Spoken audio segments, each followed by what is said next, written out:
அஸ்ஸலாமு அலைக்கும் வரஹ்மத்துல்லாஹி வபரகாத்துஹு.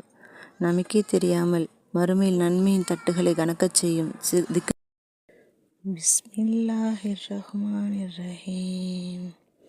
சுபஹானல்லாஹ் வல்ஹம்துலில்லாஹ் அல்லாஹு அக்பர் லா இலாஹ இல்லல்லாஹ் அஸ்தக்ஃபிருல்லாஹ் சுபஹானல்லாஹ் வபிஹம்திஹி சுபஹானல்லாஹில் அலீம். லா ஹவ்ல வலா குவத்த இல்லா பில்லாஹ். லா இலாஹ இல்லல்லாஹ் வஹ்து லா ஷரீக லஹு லஹுல் முல்கு வலஹுல் ஹம்து வஹுவ அலா குல்லி ஷைஇன் கதீர். ஆமீன். தினமும் ஒரு முறையேனும் ஓதி இதன் நற்பயன்களை பெறுவோமாக இன்ஷா அல்லாஹ்.